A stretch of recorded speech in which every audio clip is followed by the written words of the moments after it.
पाने के लिए सबसे खास माना जाता है। पौराणिक मान्यता के अनुसार महाशिवरात्रि के दिन भगवान शिव और माता पार्वती का विवाह हुआ था। महाशिवरात्रि फाल्गुन मास के कृष्ण पक्ष की चतुर्दशी तिथि को मनाया जाता है। दोस्त, भगवान शिव शंभू को महाशिवरात्रि बहुत ही प्रिय है और इस दिन अगर आप यह एक चीज खा लेते हैं तो पूरे साल आपको पैसों की किल्लत नहीं झेलनी पड़ेगी। जीवन में खूब धन संपदा आएगी और भोलेनाथ की कृपा आपके ऊपर सदैव बरसती रहेगी। दोस्तों, जो आज का वीडियो है उसे बहुत ही ध्यान से देखना। आज मैं आपको बताने वाला हूं कि भगवान शिव शंकर भोलेनाथ के शिवलिंग पर चढ़े हुए बेलपत्र को खाने से क्या होता है। दोस्तों, अगर आपके जीवन में किसी भी प्रकार की कोई समस्या चल रही है, पैसे की कमी है, नौकरी नहीं लग पा रही है, बीमारियों से ग्रसित है या फिर बेटियों की शादी नहीं हो पा रही है, किसी भी प्रकार की कोई भी समस्या है, आज का वीडियो देखिए। आपकी समस्याओं का निवारण होगा अपने जीवन के। यह 5 से 10 मिनट, केवल 5 से 10 मिनट दीजिए इस वीडियो को और मैं आपसे वादा करता हूं कि आपको भगवान शिव शंकर भोलेनाथ की कृपा बनेगी। आपकी सभी मनोकामनाओं को भगवान शिव शंकर भोलेनाथ पूरा करेंगे। तो दोस्तों, आखिर क्या होता है, आपने सुना होगा कि जो शिवलिंग होती है उसे पर जो बेलपत्र चढ़ाया जाता है उसके खाने से क्या फायदे होते हैं। कई बार आपने सुना होगा, लेकिन आज आपको वास्तविक बातें पता चलेगी जो कि आपको कहीं भी नहीं पता चलने वाली। आप लाखों करोड़ों रुपए खर्च कर देंगे, आपको पूरे YouTube में यहां बातें नहीं पता चल पाएंगे। तो वास्तव में जब आप शिवलिंग पर बेलपत्र को चढ़ाते हैं तो वह बेलपत्र कोई साधारण बेलपत्र नहीं रह जाता, बल्कि वह साक्षात भगवान शिव शंकर भोलेनाथ का प्रसाद बन जाता है। तो दोस्तों, यह वीडियो अपने फायदे के लिए ध्यान से सुना और ध्यान से देखना। आपको बता दूं कि हमारे धर्मशास्त्र में कहा गया है कि शिवलिंग पर चढ़ा बेलपत्र 6 महीने तक बासी नहीं माना जाता। जी हां, बेलपत्र को शिवलिंग पर चढ़ने के बाद उसे पुनः धोकर शिवलिंग पर 6 महीने तक चढ़ाया जा सकता है। तो दोस्तों, बेलपत्र को भगवान शिव जी पर चढ़ने के पीछे एक पौराणिक कथा है और कथा के अनुसार जब समुद्र मंथन चल रहा था, उसी समय समुद्र मंथन के दौरान अमृत के साथ कई और चीज भी निकली थी, जिसमें से एक विश्व निकला था। विश्व आप जहर भी कह सकते हैं, और यह विश्व चारों ओर फैलने लगा था। उसी समय पूरी सृष्टि विश्व को बचाने के लिए, विश्व बचाने के लिए भगवान शिव शंकर भोलेनाथ ने इस विश्व को अपने कंठ में धारण कर लिया था। इसलिए महादेव को उसे दिन से नीलकंठ भी कहा जाने लगा। परंतु विश्व के प्रभाव से भगवान शिव शंकर के शरीर का ताप बढ़ने लगा, जिसकी वजह से आसपास का वातावरण जलने लगा और वहां देवी देवताओं ने प्राचीन वेद सलाहकारों से सलाह ली कि भगवान शिव शंकर को इस विश्व से कैसे बचाया जाए। तो दोस्तों, उसे समय जो प्राचीन वेद सलाहकार थे, उन्होंने सलाह दी कि आप भगवान शिव शंकर भोलेनाथ को बेलपत्र का सेवन कराया और भगवान शिव शंकर को उसे समय वहां पर जो भी उपस्थित देवी देवताओं ने तत्काल बेलपत्र खिलाया और जल्द से स्नान कराया। ठीक है, इसके बाद भगवान शंकर के शरीर में जो उत्पन्न गर्मी थी वह शांत होने लगी। तभी से भगवान शिव जी को बेलपत्र चढ़ाने की परंपरा मानी गई है। दोस्तों, शिवलिंग पर बेलपत्र अर्पित करने के बाद हमें जल जरूर चढ़ाना चाहिए। इससे भगवान शिव को शीतलता मिलती है और उनका आशीर्वाद हमें प्राप्त होता है। हमेशा ध्यान रखिएगा कि 3 पट्टी वाली जो बेलपत्र होती है वही शिव शंकर भोलेनाथ को आप चढ़ाई। जहां से बेलपत्र चिकनी होती है उसे तरफ से शिवलिंग पर आपको बेलपत्र चढ़ाना चाहिए। इस बात का आपको विशेष ध्यान रखना है कि कभी भी कटे फटे बेलपत्र भगवान शिव शंकर को आपको नहीं चढ़ता है।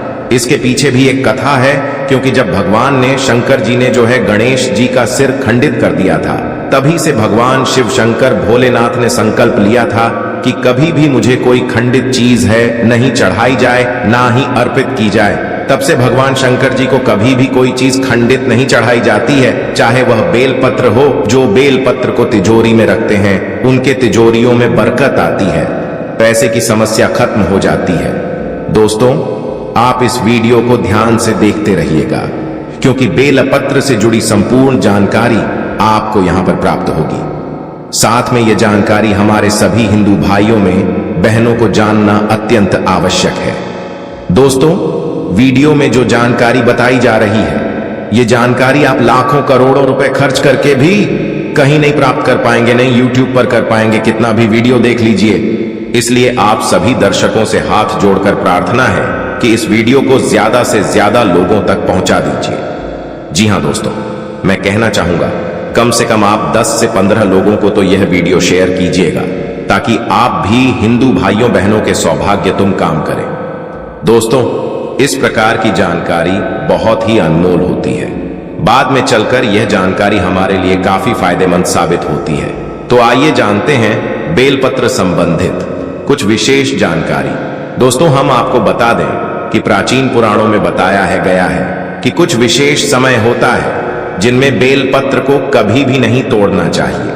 जी हां दोस्तों, कुछ ऐसे विशेष तिथि जिन बेलपत्र को आपको कभी भी नहीं तोड़ना चाहिए, जैसे कि हमारे धर्मशास्त्र में रहते हैं। बेलपत्र को हमेशा चतुर्थी, अष्टमी, नवमी, दशमी, अमावस्या और पूर्णिमा और संक्रांति के तिथि में आपको कभी भी नहीं तोड़ना चाहिए। साथ में सोमवार के दिन बेलपत्र को कभी भी नहीं तोड़ना चाहिए, क्योंकि विशेषकर बेल के पेड़ पर बेलपत्र में भगवान शिव शंकर सोमवार के दिन वास करते हैं, क्योंकि बेलपत्र के संपूर्ण हिस्से में भगवान शिव शंकर का वास माना जाता है। इसलिए आपको कभी भी सोमवार के दिन बेलपत्र नहीं तोड़ना चाहिए। दोस्तों, इसके अलावा प्रतिदिन दोपहर 12 के बाद भी आपको बेलपत्र कभी नहीं तोड़ना चाहिए। यह हमारे धर्म शास्त्रों में लिखा है, और आप फिर भी बाद अगर बेलपत्र को तोड़ते हैं तो इससे आपको पाप लगना निश्चित है। तो इस वीडियो में जानते हैं बेलपत्र को खाने के क्या फायदे होते हैं। दोस्तों, बहुत ही सुंदर वीडियो है, बहुत ही महत्वपूर्ण जानकारी है। पूरा देखिएगा, आधा अधूरा ज्ञान हमेशा लाभदायक नहीं होता है। देखिए, जब बेलपत्र को भगवान शिव शंकर भोलेनाथ जी की शिवलिंग पर चढ़ते हैं तो वह बेलपत्र एक बेलपत्र नहीं रह जाता है, बल्कि वह भगवान शिव का प्रसाद बन जाता है, जो कि असद बीमारियों को दूर करने में, आपकी पीड़ा को हरने में एवं जीवन में चल रही सारी समस्याओं को दूर करने में समर्थ बल है, क्योंकि बेलपत्र को भगवान का प्रसाद के स्वरूप माना जाता है। इसीलिए वह आपके लिए अमृत जैसा बन जाता है। तो आखिरकार शिवलिंग पर चढ़े बेलपत्र को नित्य रूप से खाने से क्या फायदा मिलता है, क्या बदलाव आते हैं हमारे जीवन में, इसके बारे में जानेंगे। वीडियो को जरूर लाइक करते हुए चलेगा। बहुत ही विशेष जानकारी बता रहे हैं, और कमेंट बॉक्स में जरूर लिखिएगा कोई भी आपकी मन्नत है, आप चाहते हैं आपकी मनोकामना पूरी हो। कमेंट बॉक्स में भगवान शिव शंकर भोलेनाथ की जय हो, ओम नमः शिवाय जरूर लिखें। तो दोस्तों, शिव जी पर चढ़ा बेलपत्र को खाने से शरीर के सभी प्रकार के रोग दोष दूर हो जाते हैं। अगर आप अपने जीवन में बिना रोगों के रहना चाहते हैं तो आपको बेलपत्र का नित्य सेवन करना चाहिए। नित्य 5 बेलपत्र शाम में खाइए। अगर नित्य कहते हैं तो यह आपके शरीर में तमस गुण को समाप्त कर देगा। किसी भी प्रकार की बीमारियां हैं पूर्णता समाप्त कर देगा। बेलपत्र खाने से आपका भाग्य भी बदलने लगेगा, आपका भाग्य बलवान हो जाएगा। दोस्तों, कैसे भी आपका दुर्भाग्य हो, जिस समय से आप बेलपत्र खाना शुरू कर देंगे, आपका दुर्भाग्य सौभाग्य में बदल जाते हैं। आपकी किस्मत, आपकी तकदीर फिर आपके अनुरूप चलने लगती है। इसके बाद आयुर्वेद में भी कहा जाता है कि बेलपत्र को खाने से आपका जो रक्त होता है, खून होता है दोस्तों, वह साफ होता है। अगर खून संबंधित, रक्त संबंधित कोई बीमारी है, नित्य 5 बेलपत्र खाई। 5 बेलपत्र खाने के बाद आपके शरीर में जो खून में किसी भी प्रकार की गंदगी है, वह धीमे धीमे खत्म होने लगेगी। आपका शरीर बहुत ही स्वच्छ हो जाएगा। 1 बेलपत्र का यह दूसरे दिन 2 बेलपत्र दिखाइए, तीसरे दिन 3 बेलपत्र चाहिए। इस प्रकार से आपको जो बेलपत्र खाने का क्रम है उसको बढ़ाना होगा, धीरे धीरे दिखाइए, लेकिन खाना जरूर है, ताकि आपके शरीर का जो खून है वह बिल्कुल शुद्ध हो जाए, साफ हो जाए। मैं दोस्तों आपको बता दूं कि जो बेलपत्र होता है वह फिल्टर करने का काम भी करता है। आपके शरीर को, जैसे आपके शरीर में किडनी होती है, किडनी क्या करती है, जो पानी होता है, जो खून होता है, उसको फिल्टर करती है।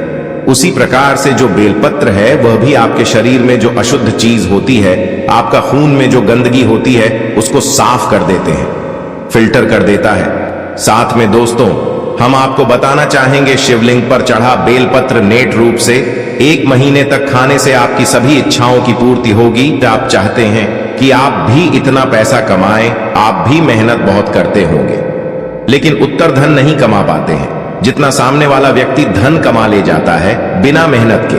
क्योंकि दोस्तों, मेहनत तो सभी लोग करते हैं पैसा कमाने के लिए, लेकिन किस्मत की भी कोई बात होती है, किस्मत भी कोई चीज होती है, और यह किस्मत उन्हीं लोगों का साथ देती है जो लोग नित्य रूप से भगवान शिव शंकर भोलेनाथ, जी हां, हमारे भगवान की पूजा करते हैं। और भगवान, आपको मालूम है, भगवान शंकर का